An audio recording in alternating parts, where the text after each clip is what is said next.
Last week, hundreds of thousands of Brazilians took to the streets, and millions more stayed home in a general strike. Much of South America's biggest, most populous country was brought to a standstill, with airports, factories, schools, public services all shut down. If this story sounds familiar, it should, because last year, a different set of protests brought down a different government, that of former President Dilma Rousseff. But last year's demonstrations got wall-to-wall coverage in Brazil's privately owned news outlets, including Globo, which is as dominant a TV presence as you will find in any country. The subsequent impeachment of Rousseff paved the way for current President Michel Temer, whose austerity-based response to an economic recession led to the general strike. But this time around, Globo and others don't seem to find the protest story quite so compelling.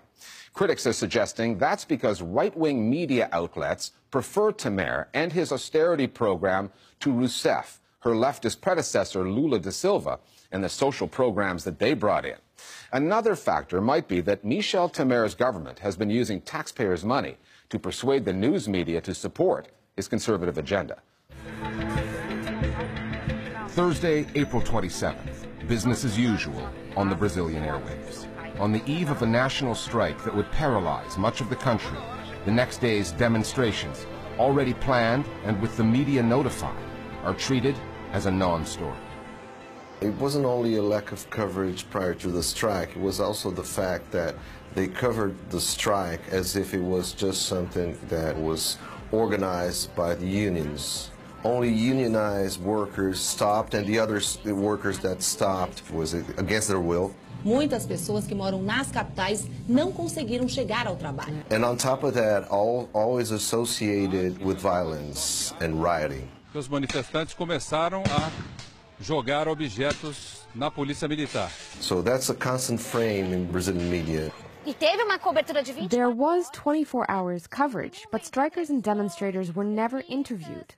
Our arguments for the general strike were never heard.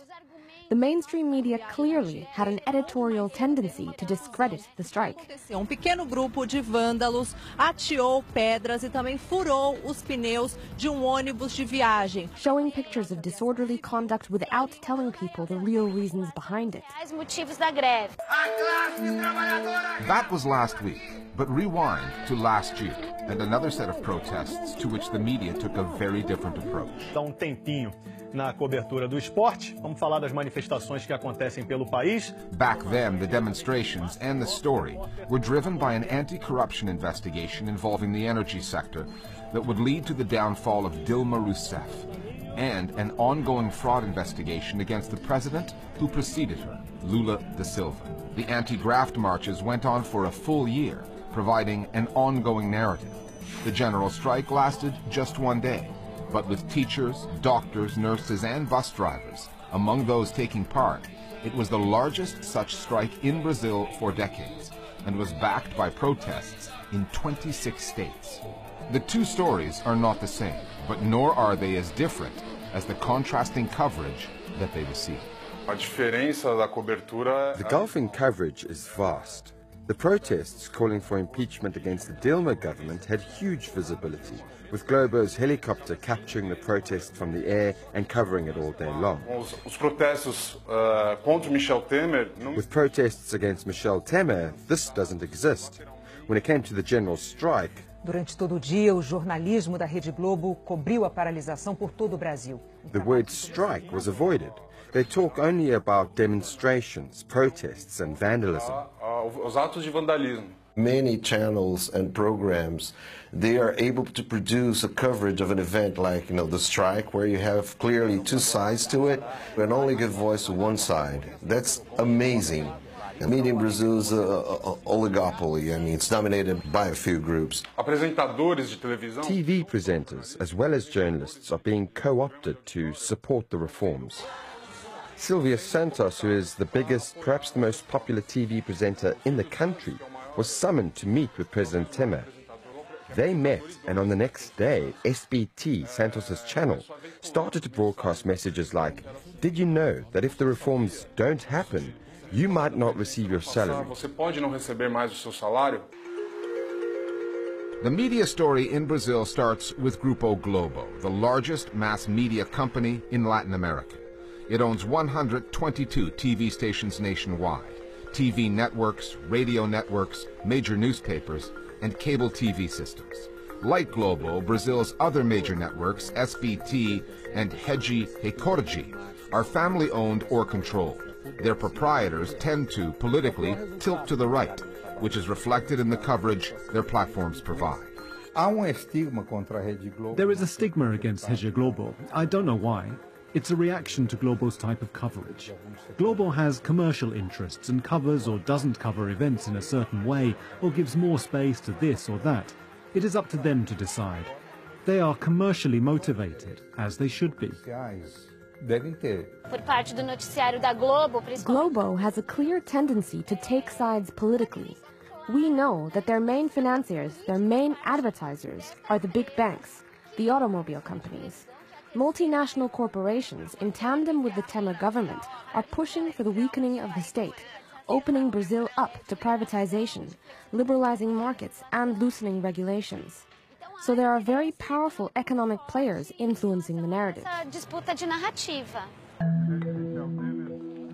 And the Temer government is making it in the media's economic interest to support its policies.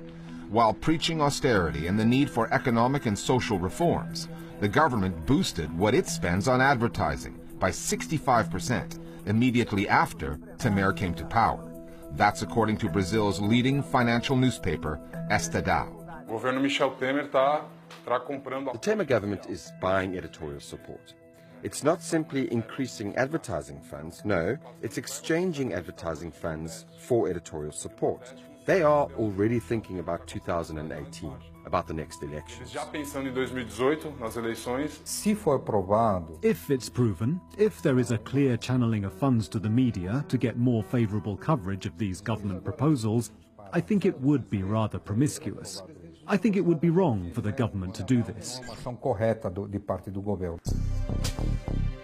With multiple investigations into corruption, economic reforms affecting future pension checks, state spending on advertising, and where that money goes, the Brazilian political story is a complicated one. The story of the media reporting on it really isn't. Basically, it's what happens when news outlets that are supposed to reflect a multicultural, multifaceted society, such as Brazil's, are owned by and reflect the interests of one slice of that same society. The mainstream media groups in Brazil are dominated by white men from rich families who pass it from father to son. And the bias reflected in their companies is towards that section of society. There is very little space for minorities, for the working class, for other narratives. It's always the elite speaking to the people with their own bias and worldview. So if you want to give it a class reading, you can say that, you know, they really silence the voices of the poor, the ones that they are getting hit the most by the economic crisis. They don't have a voice. What is not being represented is exactly the organized part of Brazilian society that opposes Temer. E a gente começa essa edição mostrando agora de manhã a greve geral. Brazil's first general strike in more than 20 years has ended in violence. No decorrer da manhã, vários pontos aí com interdições. Agora começou a confusão. Policiais de um lado atirando bombas de efeito. Class and race dictate how people view the government reforms.